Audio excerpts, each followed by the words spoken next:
अभिवादनशीलस्य सदा वृद्धोपसेविनम् चत्वारे यस्य वर्धन्ते आयुर्विद्या यशो बलम्। बंधुओं, वृद्धजनों की सेवा करने से, उनकी संगति करने से, उनको प्रणाम करने से हमारी आयु, हमारी विद्या, बुद्धि और हमारे बल का विकास होता है। जो व्यक्ति वृद्धजनों को प्रणाम करता है, उनकी सेवा करता है, उनकी संगति करता है, तो उनका आत्मबल बढ़ता है, उनका शारीरिक बल बढ़ता है।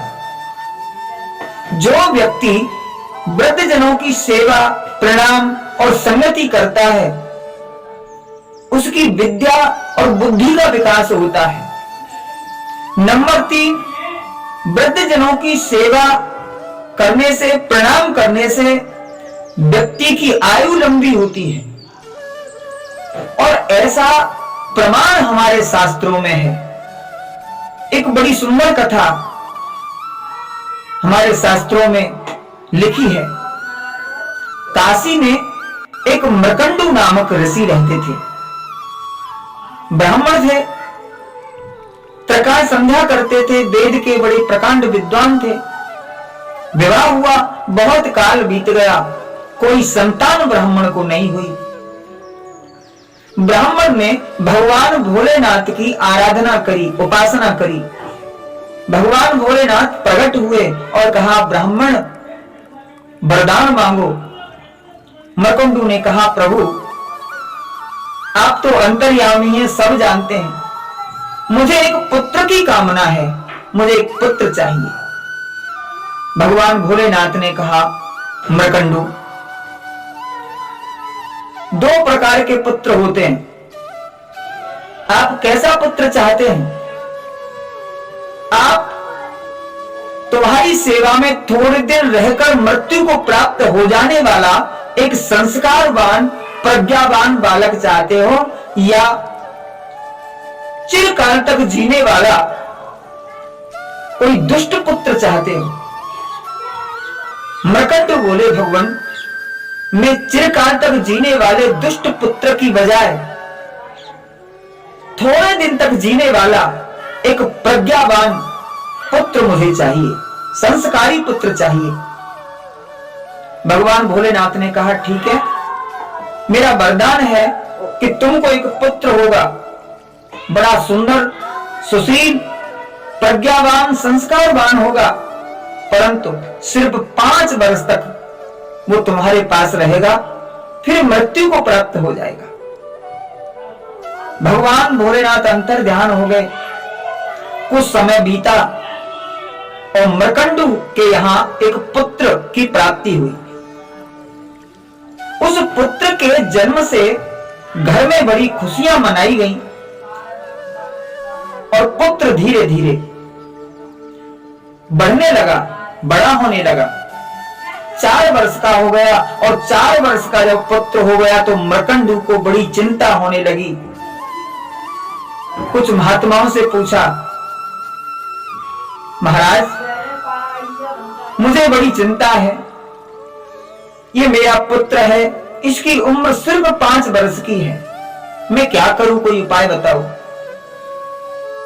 महात्माओं ने बताया, महाराज ऐसा करो, भगवान भोलेनाथ का वरदान है, खाली तो नहीं जाएगा, फिर भी आप महात्माओं का आशीर्वाद प्राप्त कराओ, शायद किसी महात्मा का आशीर्वाद से इसकी आयु बढ़ जाए। मरकंडू ऋषि ने वो बालक साथ में लिया और जहां होके महात्मा जिस रास्ते से गंगा स्नान करने आते थे उस रास्ते में खड़े हो जाते प्रतिदिन और महात्माओं के चरणों में दंडवत प्रणाम कराते उस बालक से। एक दिन सप्तऋषि गण काशी में पधारे और सप्तऋषि गणों को पहचान लिया मरकंडू ने। बोले, पुत्र ये सप्तऋषि हैं, प्रणाम करो। उस बालक ने दंड की तरह लेटकर दंडवत प्रणाम किया सप्तऋषि गणों को।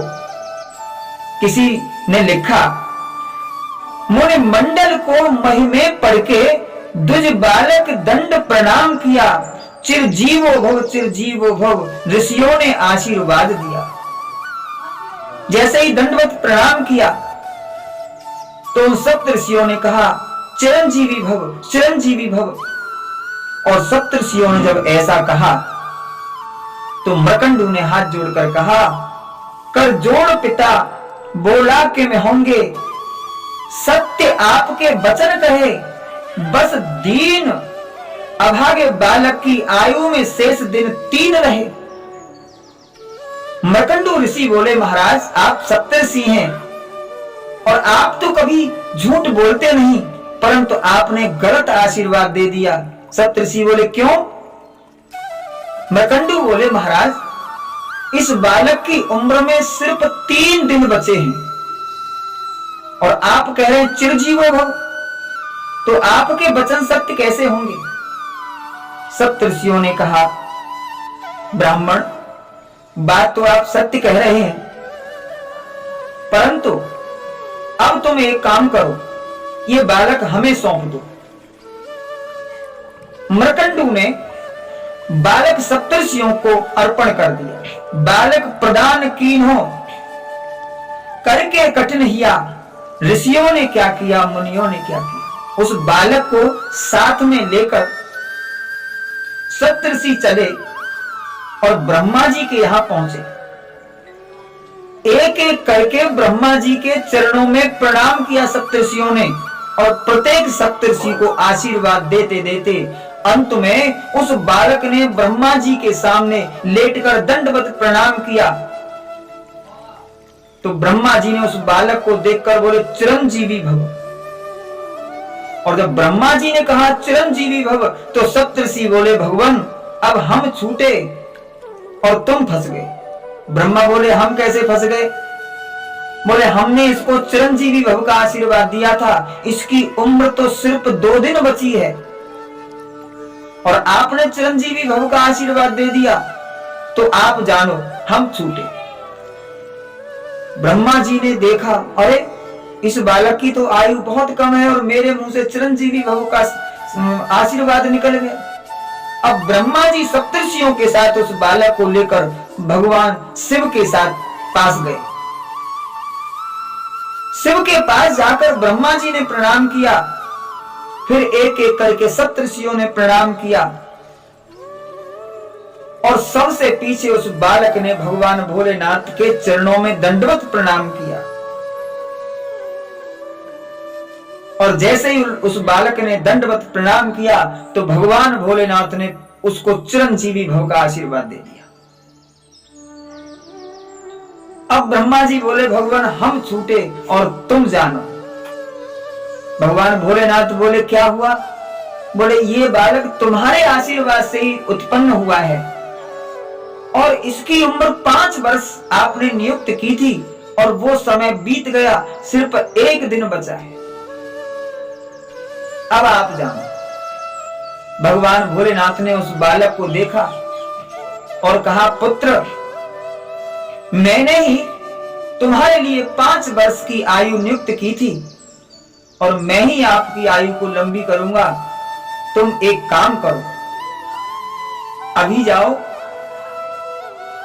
और मेरे पंचाक्षर मंत्र का निरंतर जाप करो। वो बालक को सप्तऋषिगण लेके आए और शिवलिंग के पास में बिठा के उस बालक से कहा कि पंचाक्षर मंत्र का जाप करो। वो बालक पंचाक्षर मंत्र का जाप करने लगा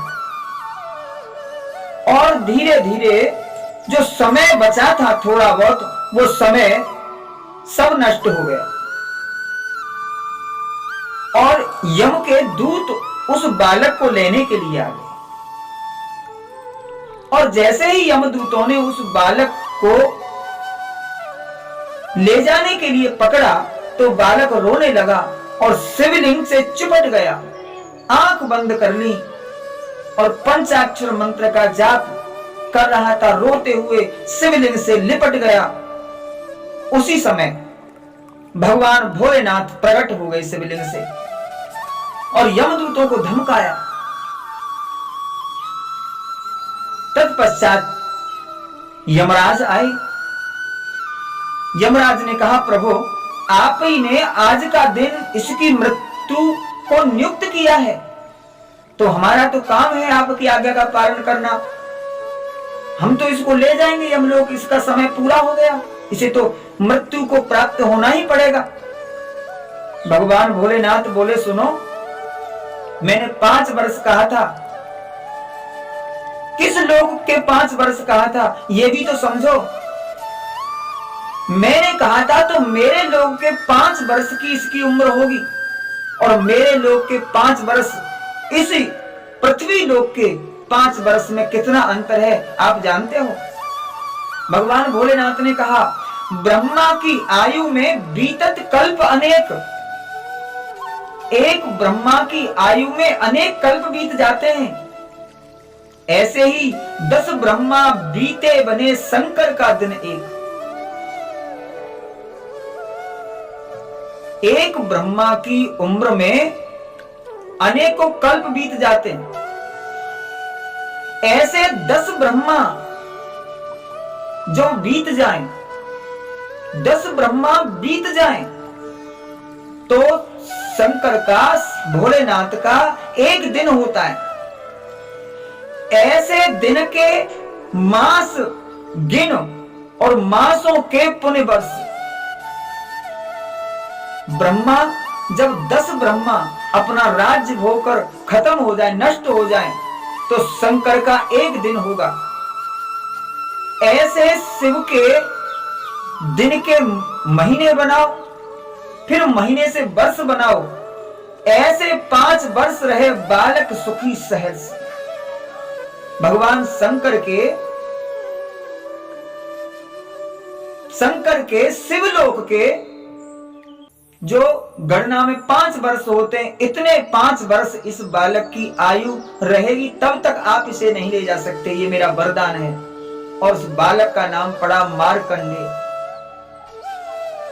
वो मार्कंडेय प्रलय होती है तो प्रलय में भी उस बालक का नाश नहीं होता,